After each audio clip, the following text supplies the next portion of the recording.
They have agreed a deal in principle with Real Sociedad to sign Mikel Merino. We've seen this one coming, haven't we? The fee is in the region of £32.6 million. This is made up of an initial fee of £28.4 million and then a further £4.2 in performance-related add-ons. Why has it taken so long to get to this point?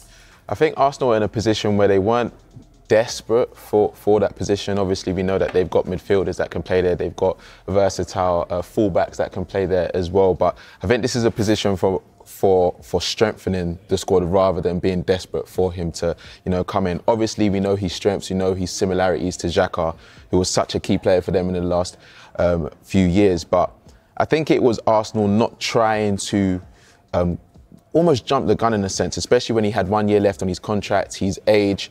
They knew how important he was to their squad over the last few years and how important he was to their team. But at the same time, because of all those factors, I think it was just them proving, OK, cool, we're in a position of power. We know that the player wants to come here. We know that we've been challenging for the title for the last few years. So I think it makes a lot of sense for Arsenal. Obviously, he missed pre-season, but he's already almost a seasoned professional. We've seen what he done at the Euros, the important goal that he has, and I see him slotting straight in, to be honest. Where do you think Arteta will fit him in, guys? Well, he's a versatile midfielder. He can play as a deep line playmaker, but we've seen him to brilliant effect as a number 8 now because Real Sociedad have had Martin Zubimendi doing such a brilliant job as a holding midfielder. And as Sam said there, Arsenal have struggled a little bit to fill the void left by Granit Xhaka in terms of the left side of that midfield three. Kai Havertz was used at the start of last season, but he's excelled so much now as a central striker. And Declan Rice has really showed what he can do in advanced areas as a box-to-box midfielder. But now with the options that Arsenal have across that midfield line, it does give Mikel Arteta the opportunities to rotate. You fear for the minutes for the likes of Fabio Vieira and Jorginho and Thomas Partey may have a slightly lessened role, I think, now with Merino coming in, because what's fascinating is he played alongside Martin Odegaard on loan for a season when Odegaard was at Real Sociedad on loan. They combined really well there, and a few years on you just wonder what they can do together. So I think it's a case of somebody who can slot in straight away as a starter, but also it's just giving Arsenal those options. We've seen them over the course of the last few years under Mikel Arteta and Edu. They've been signing players in defensive areas, in midfield areas. They're not signing many strikers or wide attacking midfielders. They're really trying to build those foundations, increase that strength in competition for places in that midfield, just to give them that extra percent as they try and close the gap on City once more. It feels to me like physicality is one of the key things now when Premier League clubs are trying to make transfers and identifying players. I think we've seen it with Manchester City, and I think Arsenal are following suit in terms of signing big guys who can win physical battles in the air and also ground duels as well. And I wanted to pick out some of Arsenal's latest signings from the last couple of windows, and you will see Merino is obviously starred as it's not yet to be confirmed, but Calafiori 6'2", David Raya 6 foot, Declan Rice 6'1", Kai Havertz 6'3", poor old Jurrien Timber at the bottom. Tells everyone he's 6'2", but he's actually a bit like me. But he's actually 5'9". Still taller than us, isn't he? Unfortunately. But I think it just continues the trend of big players who are going to be important in both boxes as well, not just attacking set pieces, but defending set pieces. And Merino, that's one of his strengths as well, being good in the air. We've seen that in La Liga and at the European Championships as well. Both title challengers signing midfielders, so Mikel Merino at Arsenal and then İlkay Gündoğan at Manchester City. Which player do you think is going to have the most impact? See, I think it's going to be Merino. I really do. Really? I think Gündoğan is like a cherry on top of the cake almost. That little bit of stardust that Manchester City know all about and they can bring him in. But I just think the way Arsenal have reinvented their left-hand side, I think Merino's going to have such a huge impact. And we saw at key moments last year, effectively, Arsenal's title challenge and Champions League campaign faltered over the space of 4 days. They were beaten at home by Aston Villa and they were beaten in the Champions League by Bayern Munich. And you look back and think about those games. Gabriel at the front post missed the challenge for Leon Bailey's goal for that game at the Emirates that they went on to lose. And then Kimmich won a header in the box at the game at the Allianz Arena. Those are key moments. Those are key players. And I even think at the game at the Emirates against Bayern Munich, Kivior missed a tackle. Sane went on to win a penalty. I think Mikel Arteta has identified those key moments, big games. This is how tight and marginal top level football is. Manchester City are scoring 90 plus points every season. It comes down to knockout games in the Champions League. It's big moments like that, and Mikel Arteta has looked at it and tried to fix those key moments. And I'm using the word fix very loosely because it's not really fixing, because they've got amazing players there anyway. It's just that little level above that they've tried to identify this summer and improve on, and that's why I think Merino is going to be one of the biggest impacts over Gundogan. I think he'll be a good impact and a big impact for Arsenal. But when you look at Gundogan, what he'd done in previous years for City, how important he was for Barcelona as well. It's not like he's dropped off in form or standards. He still has the high standards that he had at Manchester City, and we saw them linked with Bruno Guimaraes. We saw loose links of Eberechi Eze. He's almost a player that can do both. We've seen Gundogan play everywhere for City and do those roles perfectly. When you're looking at strengthening the squad, that is the type of player you bring in. But because almost we didn't see it coming, it's like maybe that's why you're underestimating the impact that he can really have. He can walk straight into that squad anywhere Pep wants him. Someone that knows his system so well, someone that demands respect. He's a leader as well. And the teams that are in the Premier League, they know the impact he's had as well. So I think he just edges it just because of his familiarity to the league. Do you want to have the deciding vote? I think Merino will play more minutes than Gundogan this season. The question was impact, not minutes. I think both will slot in fairly seamlessly. Gundogan having spent 7 seasons. Come on, Manchester City. But I think Merino will be the one. Merino. 2-1. 2-1 Arsenal. Sam? That's what I hope it'll end this season. Okay. We got a draw. Nobody asked me, but I'm with Sam. Okay. Good to see you, Jamie.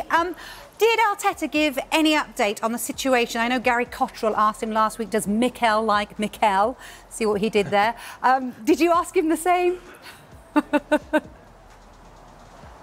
We've all tried asking him the same question, Vicky. We've all got pretty short shrift. You know what it's like. You've interviewed Mikel Arteta as well. He doesn't give too much away. He sort of straight bats any question when you ask about players who are currently from another club. And he pretty much did that with Mikel Merino as well. We understand it is pretty close. It would certainly improve Arsenal's squad. Another midfielder who likes to get in the ball, plays positive forward passes, a sort of box-to-box midfielder, but can drop a bit deeper as well. Very similar sort of player to Declan Rice, but could play alongside Declan Rice. We understand this deal is very, very close to completion, but until it is completed, Mikel Arteta is keeping his cards very close to his chest. Likewise, with Eddie Nketiah potentially leaving the club. We know there's interest from Nottingham Forest. That could well be something that happens over the weekend. But as things stand at the moment, neither deal has happened just yet. So when I asked Mikel Arteta about Mikel Merino, this was his response. No, and you know that I cannot talk about any player that is not with us. There's still time in the market, both ways, for all the managers, for all the teams here, and you can tell how busy it's getting. Can we assume it's something that is going to happen soon? I don't assume. The full focus is on the players that we have at the moment, the big match that we have tomorrow against Aston Villa, and that's where we're at. I think I'm going to get a similar answer, but I'm going to ask about Eddie Nketiah leaving the club as well, and there's interest from Nottingham Forest. Do you expect Eddie to go over the next week? I expect Eddie to train with us today to be prepared for tomorrow, and that's it. And whatever happens, it will happen if it's good for everybody. OK, so we didn't want to talk about that then. Let's move on to developments across London, because could he reunite with a very familiar face? Because we're hearing rumours about that today. What's the situation on that?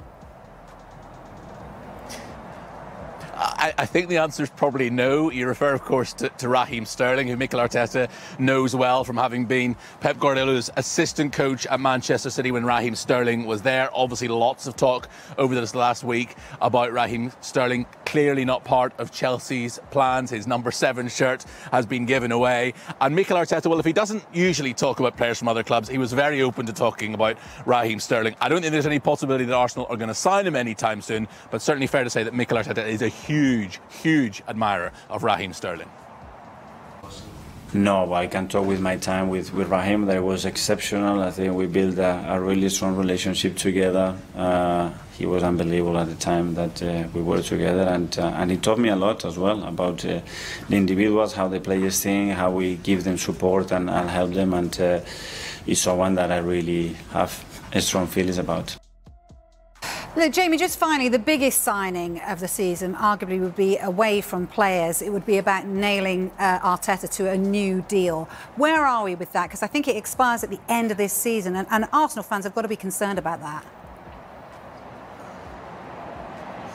Yeah, I don't imagine they're too concerned, because I think every time you hear Mikel Arteta speak, it's clear that he has a long-term project at this club, that he loves this club. He played here, of course, and he's done such an incredible job in transforming the fortunes of this club in a very short space of time. So I think he's got a clear plan of what he wants to do here. But you're right, Vicky, that this sort of contract renewal has been rumbling on for a long time now, and he hasn't given an awful lot away. You're seeing a theme here. He doesn't often give too much away, Mikel Arteta. He's kept his cards pretty close to his chest on that one. But today, for the first time, perhaps a clear indication that he will be signing a new contract. He says at the moment the full focus is on the transfer window, but once that does close, a week today, then they can sit down and talk about a new contract. And it seems from what he was saying, from sort of reading between the lines, that that contract can be resolved fairly swiftly. The focus has been on the transfer window, and we had quite a lot of things to do and discuss, and we are on it, and we would take care of that in the right moment. Is that one of those things when the window's done, you can then sort of sit down and have those talks? Yeah. Did you all look at the contract sort of next month? You've made I didn't say next month, no? Did I say? Well, when the window's closed, so I'm assuming September. Well, you're taking the club such a long way. You must be really excited by the idea of where you can go, not just this season, but in the years to come.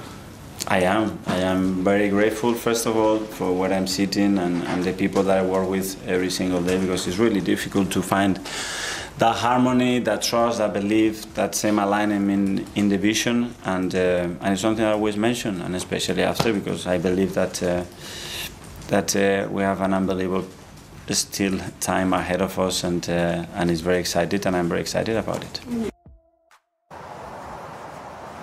So some positive news for Arsenal fans there, I would say. But for the moment, and Mikel Arteta said this many times in his press conference this morning, Vicky, full focus on tomorrow's game away at Villa Park. Aston Villa, the only side that beat Arsenal twice last season. When I asked him what were Villa able to work out against Arsenal that other sides didn't, what did you not quite work out against Villa, his answer was a very simple: they scored goals and we didn't score goals. That's the way he's looking at it, and he says that they've sort of analysed those games and he knows what they need to do tomorrow evening at a very tough place to go. Full of praise for Aston Villa as a side. He says they dominate every aspect of the game, and full of praise for his opposite number, the man he replaced here at Arsenal, Unai Emery, as well. Another of the 4 Basque managers in the Premier League now, and he gave a lovely answer when he spoke about there's something in the water in San Sebastian, that the Basque country produces these managers, and it was full of praise for how the likes of Unai Emery and Julen Lopetegui have been trailblazers for the younger Basque managers, the likes of himself and Andoni Iraola, to come to the Premier League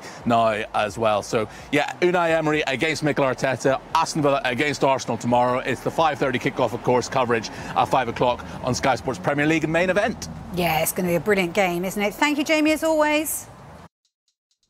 The truth behind Raheem Sterling's Arsenal transfer rumours amid Mikel Arteta's surprise admission.